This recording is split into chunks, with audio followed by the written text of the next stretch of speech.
Okay. Okay. I am Caitlin Morse, and my presentation was on Chapter 13. It was called Emergency Medical Attention.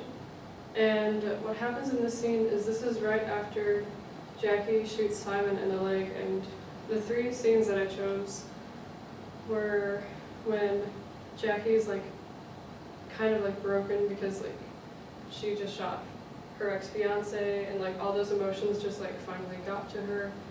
And then my second scene is when Simon is being brought back to a room so that way he can get some emergency medical attention.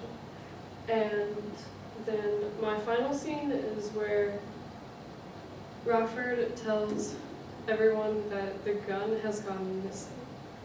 The color choices I chose were black and white as very stereotypical standby colors, and then I chose red as because it was a very demanding color and a very dynamic color. And there was also some blood in this scene, and Jackie has really bright red hair, so I wanted to indicate that, as well as a smaller gray because it was another more laid back color, and I really wanted red to be the main focus of this. Okay. These are the characters. Whoa. Your hair is not supposed to look like that. Anyway. These are the main characters that I chose, and kind of the character study of the different styles and everything I had. Simon is on the far left, and his hair is kind of a little bit more suave, and his outfit is it looks kind of a little bit like a black tux, but not too much detail, a little bit laid back. And then the front end of his shirt is really low down. And then Jackie's dress is also black and very form-fitting, so it looks like woman curves. And the reason I chose both of them to wear black was because right now they're very dynamic in their scenes, as well as you don't know this at this point, but they're kind of actually a little bit evil in the end, so there's that. The other three were a lot less dynamic, so I wanted to make their outfits gray. I have Nurse Bowers, and she had red hair, but it was kind of fading, so I wanted to kind of emphasize that with a gray hair with an outline of red, kind of to show that side of her. And then her dress is actually a little bit bigger than Rosalie and Jackie's because she's a little bit older, and I didn't want her to look as feminine as the others because she's still feminine looking, but she's a little bit older, and I didn't quite know how to emphasize that. And then I have Rosalie, whose hair was black and kind of in the same dress shape as Jackie's because they're both really young. And then I have Dr. Bessner, and his gray outfit looks a little bit like Scrubs. And then I wanted to have his really tiny glasses and his mustache emphasized, but I didn't want his mustache to look like a little frowny face, so I added a little bit of little lines to kind of help indicate that that was a mustache and not a face. So this is my breakdown of Jackie. For the first scene where she's freaking out over what she had just done. And so I have her kind of sitting down, hugging her legs in a fetal position, because I felt that would really bring out how almost broken she is right now, just because of everything that's just happened. And she's just freaking out and panicking to the point that they actually have to give her some medicine to calm her down. So I wanted to indicate how crazy she was right now. And then this is the first scene that I have where I wanted her to be the main focus because she's just freaking out, and then everything else is kind of happening around her, but I don't think she can really pay attention to what's going on around her just because there's so much going on that she's not even able to pay attention because she's broke and can't really pay attention to anything anymore. And so I have her in the middle, and then I have Dr. Bessner, Rosalie, and Nurse Bowers around the outside looking kind of worried about her, but I felt this wasn't really capturing what I wanted it to. So then I move her off to the side a little bit, and then I indicate what has happened in the background. with Simon hugging his leg a little bit, with pain in his face, and then the gun off to the side. But I also didn't like this layout because I felt it wasn't working for me. So then I move them over to the other side. So like you have all their worried faces, what just happened over here, and like it's all kind of like coming in on her. So I think that was my final. Yeah, this is my final for the first scene of what happened. And then the next scene is where Simon is trying to get some medical attention for Dr. Bessner, and Rosalie is like, oh, do you want me to go tell Lynette what happened? And he's like, oh yeah, sure. And then he's like, wait, no, don't go tell her. And so I wanted to indicate that in this scene. And so he's sitting on the bed with pain in his face because of the leg, but he's like, no, don't go tell her. And then her and Dr. Bessner are like, what is going on here? But I felt like that also, like there's still something missing in this scene, like you weren't really getting why he was doing that. So then I added this up in the corner, and it was kind of like what she's thinking of, like her going and telling Lynette, and then Lynette's like, oh my god, but there's a red X because it's like, oh, you don't want me to go do that? But then I was like, this is a speech bubble, I don't like this, it's not working. So then I just do like a red X over like their two faces, and then I have a gun above her head kind of indicating what she's talking about, and then an exclamation point above Lynette's head, but that still wasn't working for me. So I changed it to his leg, which is like an exact replica of the leg that's further down. So that way you kind of get the idea that she's talking about what's going on down here. And then Lynette is like, oh gosh. I still didn't like the exclamation point though. I think I changed the background first to add a little bit more like depth and like such going on with the background. But the exclamation point wasn't working for me. So then I add a couple of faces, and then with her eyes, it's like, oh my gosh, I can't believe that happened.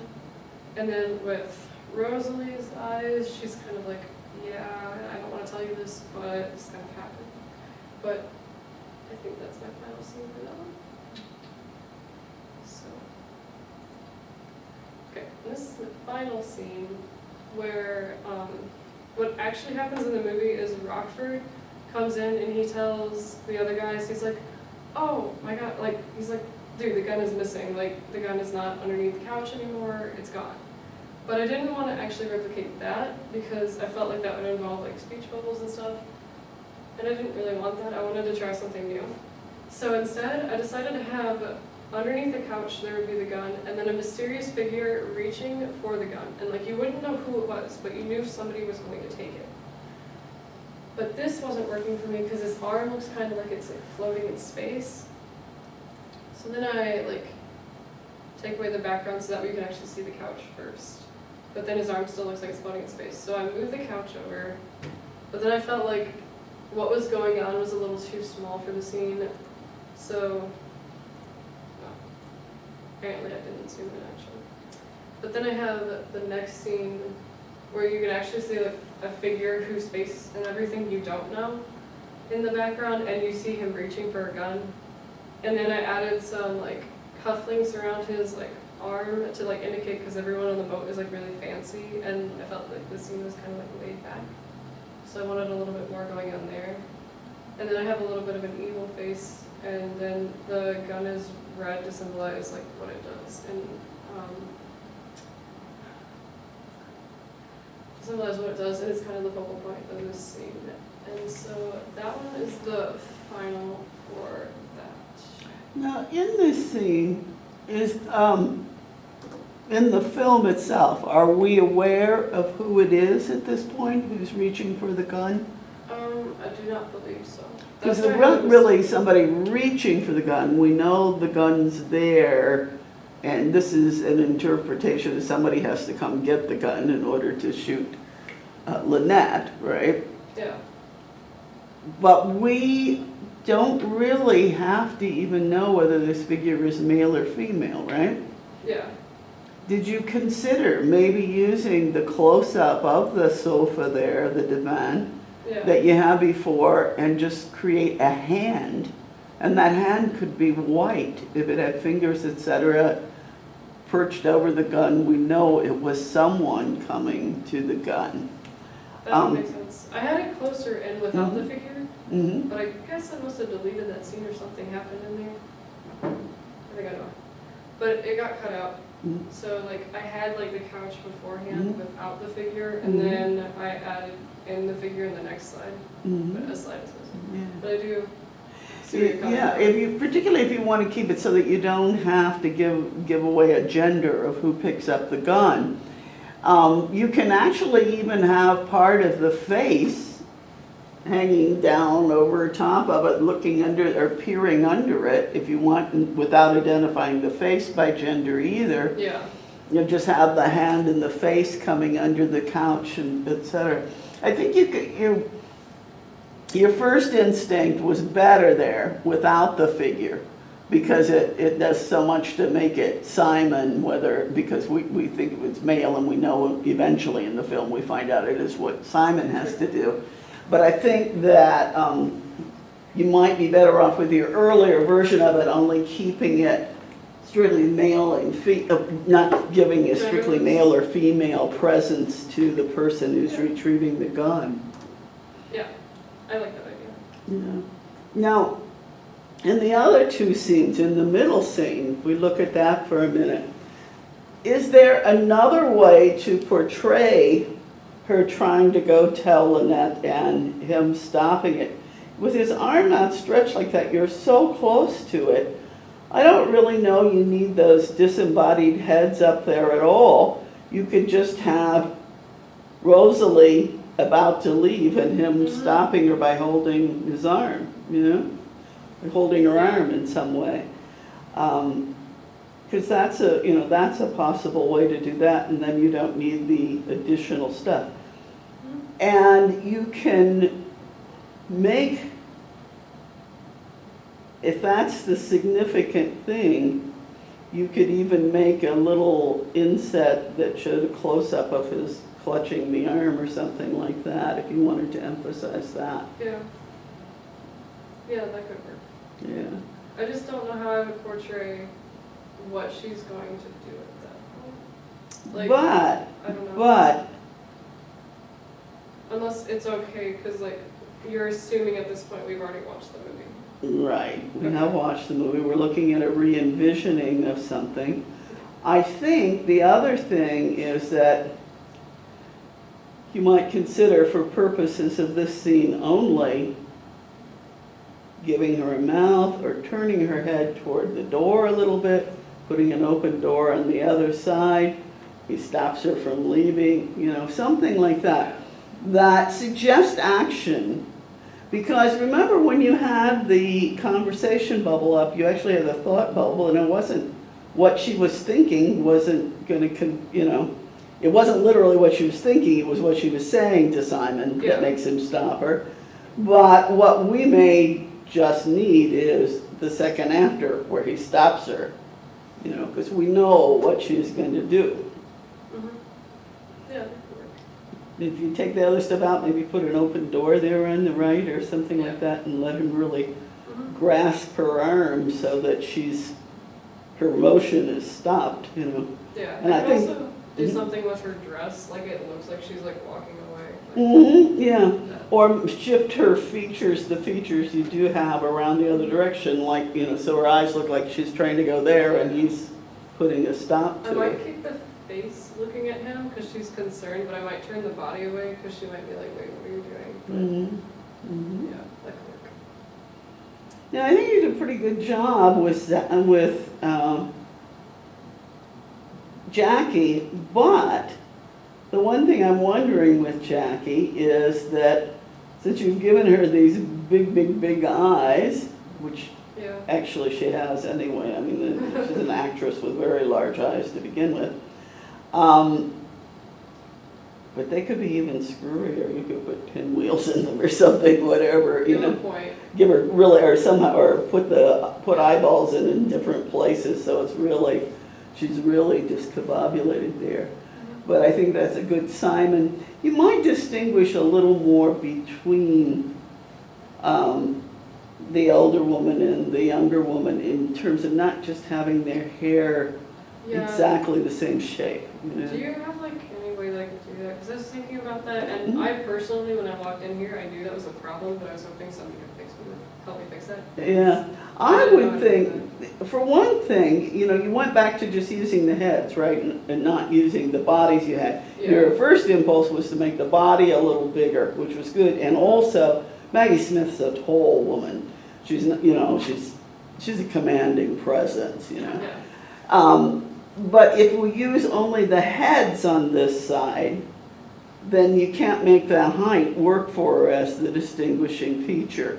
Now you could either put the bodies back on them and make her the bigger one and the sterner one, etc. But I think the other thing is I would change their hairstyles just slightly. Rosalie's is a much more youthful hairstyle for its time, you know. But Maggie Smith has that severe straight line, and then what used to be done in a finger wave. They would actually poke the hair one way or the other and pin it with some sort of, I don't know what you would call it now, but it was a fixative, and then it would dry that way. And it's not youthful looking at all. It was definitely an older woman's more severe looking hair. And I think you might do that, just take less curl for her and give her a longer straight portions with just the, you know, and just so it makes a distinction between the two. Yeah, that was my main concern. Yeah. But I think you can make those changes without you know, it's not going to be really hard changes. This is more tweaking to do with each one of them. And it's much more in the spirit than your first effort. Your first effort, you got so involved with creating symbolism that then you have to explain all the symbols, hope everybody holds it together to piece it together, and you're using more of the film, but redoing it. And I think it's working very well for you here. Okay? All right. Awesome.